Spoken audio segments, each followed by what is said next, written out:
எல்லாருக்கும் வணக்கம். நம்மளோட அடுத்த வீடியோ இன்னைக்கு பார்க்க போகிறோம். ஸோ சைக்கிளோட ரிம் வந்து நான் டயர் சேஞ்ச் பண்ணதுக்கப்புறம் பெயிண்ட் பண்ணிக்கிட்டேன். அப்புறம் இது வந்து ஃப்ரண்ட்டில் இருக்க கியர் ஷிஃப்டர். இது வந்து பழைய ஷிஃப்டர் அப்படியே நான் ரெஸ்ட் எல்லாமே எடுத்ததுக்கப்புறம் அதை அப்படியே பெயிண்ட் பண்ணி ஃபிட் பண்ணியாச்சு. இப்போது இது வந்து டிஸ்க் அசெம்பிள் பண்ண ஸ்பேஸரோட நம்ம மாற்றி போட்டு அதில் ஒரு லாக் வாஷரும் அப்புறம் ஒரு ஹெக்ஸ் நட்டு போட்டிருக்கேன், ஹெக்ஸ் ஸ்க்ரூ.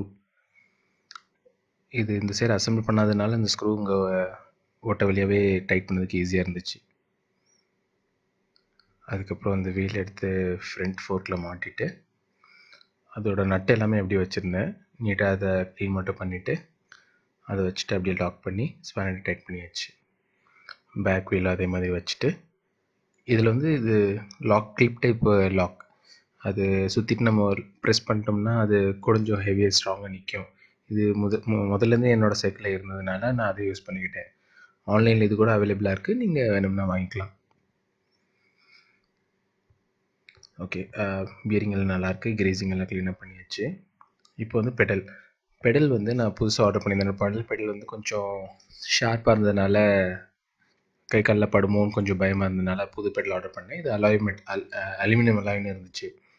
பெடலில் பார்த்திங்கன்னா ரைட் லெஃப்ட்னு அதில் மென்ஷன் பண்ணியிருப்பாங்க. ஸோ நம்ம இப்போ சைக்கிள் ஓட்டுறோன்னா நம்ம உட்காந்துருக்கவங்களோட லெஃப்ட் ரைட் படி தான் அந்த பெடல் ஃபிட் பண்ணணும். ஏன்னா த்ரெட்டிங் வந்து மாற்றி வச்சுருப்பாங்க. ஸோ அதுக்கேற்ற மாதிரி மாட்டிட்டு ஸ்பேனரை டைட் பண்ணியாச்சு. ரெண்டுக்கும் நீங்கள் டைரெக்ஷன் பார்த்தீங்கன்னா மாற்றி சுற்றிருப்பேன்.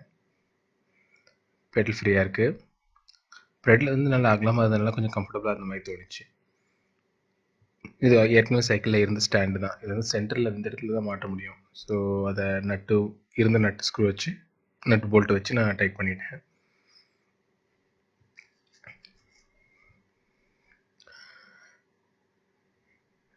ஓகே, இப்போ டயர் எல்லாத்தையும் மாட்டியாச்சு, நீட்டாக இருக்குது. இது வந்து ஹேண்ட்பார் மாட்டுறதுக்குள்ள ஃபோர்க்கும் இதுவும் கனெக்ட் பண்ணுற ஒரு சின்ன ஷாஃப்ட்டு. இது கீழே இருக்க நட்டு வந்து இழுக்க டைட் பண்ண அது வந்து ஃபோர்க்கு நல்லா பிடிச்சிக்கிடும். ஹேண்டில் கூட டைட்டாகவே சுற்றும். நம்ம லெஃப்ட்டு திருப்பும்போது அது திரும்பணும். இது வந்து அந்த ஃபோர்க்கோட கேப்பு. இது வந்து எனக்கு வேறு புதுசு கிடைக்கல. ஸோ பழசே நல்லா க்ளீன் பண்ணி நல்லா ப்ரெஸ் பண்ணி அமுக்கி விட்டுட்டேன். இது எதுக்குன்னா உள்ளே தண்ணி போகாமல் இருக்கணும். தண்ணி போகாமல் இருந்துச்சுன்னா துரு பிடிக்காதுக்கு தான். இது ஹேண்டிலும் அந்த ஃபோர்க்கோட ஷாஃப்ட்டும் கனெக்ட் பண்ணுறதுக்குள்ள ஃபிட்டிங். இது ஃபிட் பண்ணிட்டோம். இப்போ அது உள்ள ஹேண்டில் விட்டுட்டு ஃப்ரண்ட்டில் இருக்க 2 ஸ்க்ரூவை டைட் பண்ணிடலாம்.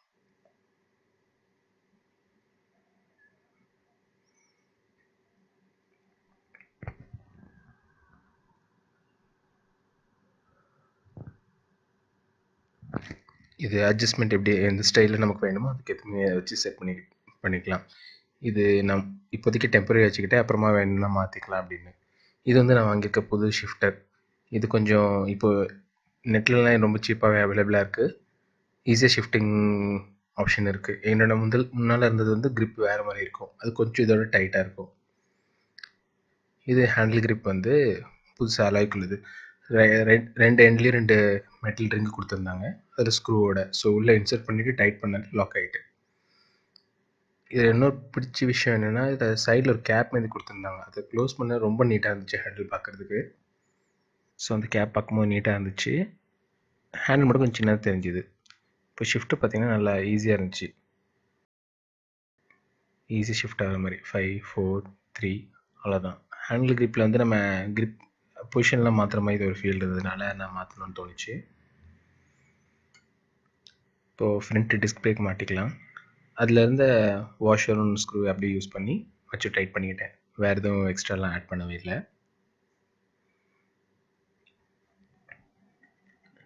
கரெக்டாக நீட்டாகவே ஃபிட் ஆகிருந்துச்சு. இந்த பிரேக் கொஞ்சம் வித்தியாசமாக இருந்துச்சு. பழசில் என்னோட ரொம்ப துரு பிடிச்சி போயிருந்ததுனால நான் புதுசாக போட்டுடலாம் அப்படிங்கிற ஒரு இதில் மாற்றிட்டேன். இது பேக்கில் இருந்தது. பேக்கில் இருந்ததில் என்னென்னா, டிஸ்க்குக்கும் அந்த பிரேக்குக்கும் உள்ள கேப் வந்து ரொம்ப கம்மியாக இருக்குது. பொதுவாக மீன்ஸ் அதிகமாக இருக்குது. அதனால நம்ம பிரேக் ஃபிட் பண்ண உடனே அது கரெக்டாக டிஸ்கை பிடிச்சிக்கிட்டே இருந்ததுனால அதுக்கு ஒரு வாஷர் இல்லைனா ஸ்பேஸர் ஏதாவது நல்லா அதிகமாக இருக்க மாதிரி கொடுக்க வேண்டியதாக இருந்தது. அது கூட வந்த ஸ்க்ரூவை யூஸ் பண்ணி பார்த்தேன்.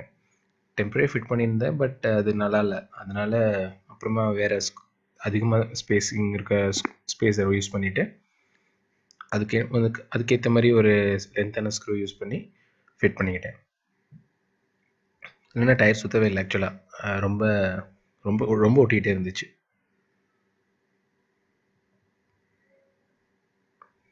இது வந்து புதுசாக வாங்கின கிளிப்பு. என்கிட்ட முன்னாடி சைக்கிளில் இருந்தது வந்து யாரோ திருடிட்டு போயிட்டாங்க. அதுக்கப்புறம் நட் போல்ட் போட்டு சைக்கிள் ஸ்பேரில் யூஸ் பண்ணிகிட்டு இருந்தேன். இப்போது இது வந்து நம்ம சுற்றிட்டு நம்ம ஃபோல்ட் பண்ணிட்டோம்னா கொஞ்சம் நல்லா டைட்டாகவே உட்காந்துக்கிறோம். ஸோ இது ஃப்ரீக்வெண்ட்டாக அட்ஜஸ்ட் பண்ணுறோம்னா நல்லது, ஈஸி. இப்போ வந்து பேக் லெக் அந்த நட்டை கழட்டிட்டு பேக் லெக்கு ஷிஃப்டர் ஆட் பண்ண போகிறேன். இதை பொசிஷனில் வச்சுக்கிட்டு அந்த நட்டை உள்ளே மாட்டிட்டு, இது என்ன அந்த கிளிப் டைப் அப்படிங்கிறதுனால அந்த சைடு ஒரு கை வச்சுக்கிட்டு தான் நான் பண்ண முடியும். ஃபிட் பண்ணி டைட் பண்ணிவிட்டு, ஸோ அந்த ஸ்க்ரூக்குன்னு தனியாக ஒரு 2 ஓட்டை இருக்குது. ஆக்சுவலாக பிரேக்கு அந்த சைடு கொடுத்த மாதிரி இந்த பக்கம் 2 ஓட்டை இருந்துச்சு. அதனால் அதில் கொடுத்து பார்த்தோம்னா கொஞ்சம் ஸ்டிஃபாக நிற்குமோன்னு தோணுச்சு. அதனால் ஒரு ஸ்க்ரூ போட்டு அதில் டைட் பண்ணி வச்சுட்டேன். முன்னால் இருந்தது வந்து டைரெக்டாக உட்காந்துருந்த மாதிரி தான் ஞாபகம். ஷிஃப்ட் பண்ணும்போது இன்கேஸ் ஏதாவது பிரச்சனை இருந்துச்சுன்னா மாற்றி பார்ப்போம். சரி, கிளிப்பை டைட் பண்ணிட்டேன்.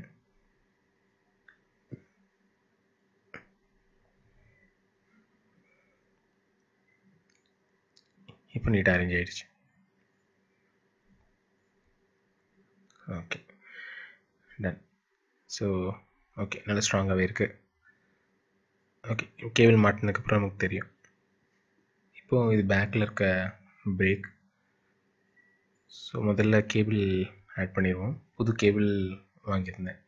அதனால் இந்த ஹெட்டு மாதிரி இருக்கிறது வந்து கீழோடு இப்படி உள்ளே விட்டுட்டு இழுத்துட்டு உள்ளே அந்த லைன் த்ரெட்டு மட்டும் வர, அந்த ரோப் மட்டும் வர மாதிரி ஒரு ஸ்லாட் கொடுத்துருப்பாங்க. அந்த எண்டை கேப் டைட் பண்ணிட்டோம்.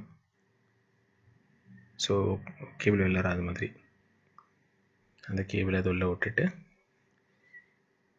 கீழே அந்த லிவர் மாதிரி இருக்கும், அதுக்கிட்ட நம்ம அந்த லாக் மாதிரி இருக்க ஒரு ப்ராக்கெட் மேலே வச்சுட்டு டைட் பண்ணிவிட்டு, ஃபுல் அக்யூரேட் அட்ஜஸ்ட்மெண்ட் ஒன்றும் பண்ணல, எல்லாமே மேனுவல் ஒர்க்கிங் கண்டிஷனில் இருக்கான்னு பார்க்குறதுக்கு மட்டும். ஸோ இது கியர் வந்து கேபிள் இல்லாமல் வந்ததுனால நான் அந்த கேபிள் தனியாக வாங்கிட்டு வந்து இது கூட ஃபிட் பண்ண வேண்டியதாக போச்சு. அது மார்க்கெட்டில் இருக்குங்க. நான் 30, 40 ரூபா, 60 ரூபாவில் தான் இருந்துச்சு. ஆன்லைனில் கூட வாங்கிக்கலாம் நம்ம. ஸோ அதோட ரூட்டிங் எல்லாம் மாட்டிட்டு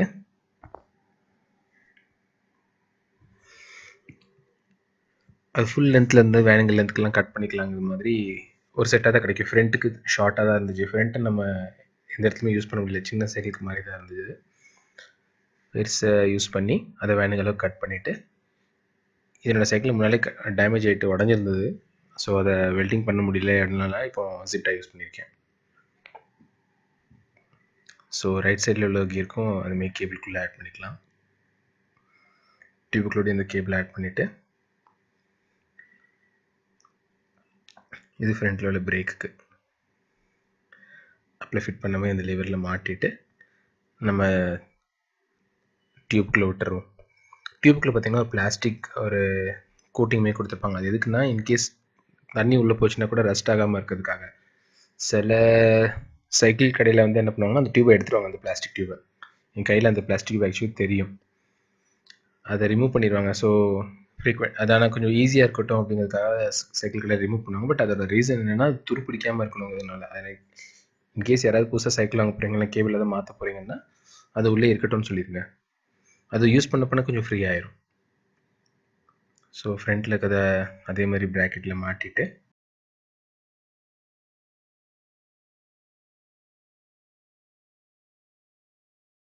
டைட் பண்ணிட்டு நம்ம ஆலன் கீ வச்சு ஃபுல் டைட் வச்சிடலாம்.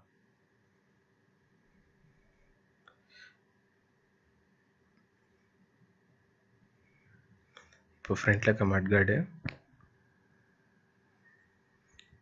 இது ஆல்ரெடி நட்டு உள்ளே வெல்டிங் பண்ண நட்டுங்கனால அதில் டேரெக்டாக ஸ்க்ரூ மட்டும் வச்சுட்டு மாட்டினோம்னா ஃபிட் ஆயிரும்.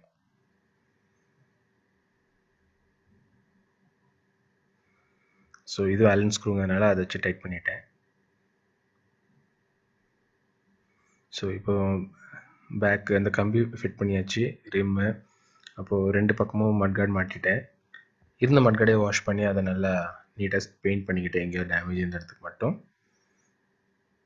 ஸோ சைக்கிள் இப்போதைக்கு பேசிக்காக என்னெல்லாம் தேவையோ எல்லாமே மாட்டியாச்சு. நெக்ஸ்ட்டு ஃபைனலாக இப்போ பார்த்தோம்னா ஸ்டிக்கர் ஒர்க்லாம் கொஞ்சம் நானே ஸ்டிக்கர் வாங்கிட்டு அது மேலே வேணுங்க டிசைன்ஸ் ஏதோ தோன்றதை கட் பண்ணிவிட்டு அது இதுமாரி செல்லோ டேப்பில் ஒட்டிக்கிட்டேன். செல்லோ டேப் வந்து டேரெக்டாக ஒட்டாதீங்க, ஏன்னா டேப்பு ஸ்ட்ரென்த் ரொம்ப அதிகமாக இருக்கும். அதனால ஒரு துணியில் எதுலையாவது டேப் ஒட்டி ஒட்டி ஒரு 4 வாட்டி எடுங்க. கொஞ்சம் ஸ்ட்ரென்த்து கம்மியானதுக்கப்புறம் டேப் மேலே இருக்கிறத வச்சு எடுத்துட்டோம்னா அதை நம்ம இப்படி இனிமேல் எடுக்கும்போது நமக்கு வேறு எதுவும் டேமேஜ் ஆகாது. டேப் சும்மா அதை டெம்பரரியாக அந்த ஸ்டிக்கர் பிடிச்சி வைக்கணுங்கிறது மட்டும் தான் நம்மளோட இன்டென்ஷனாக இருக்கணும். சரி, மாட்டியாச்சு. இதில் வந்து நான் 2 கலர் கோட் யூஸ் பண்ணேன். ஒன்று வந்து எல்லோ, அப்புறம் சில்வர் யூஸ் பண்ணியிருந்தேன்.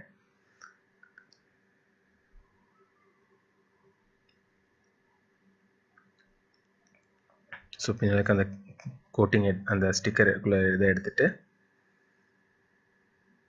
மேலே ஒட்டி இப்போ இதில் பார்த்தீங்கன்னா சில்வரும் கீழே வச்சுட்டேன். அதுலேயே குறிச்சு எடுத்தோன்னே வந்துடுச்சு.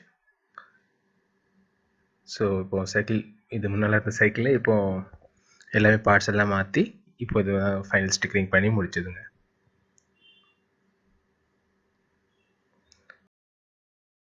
நன்றி. அடுத்த வீடியோவில் பார்க்கலாம்.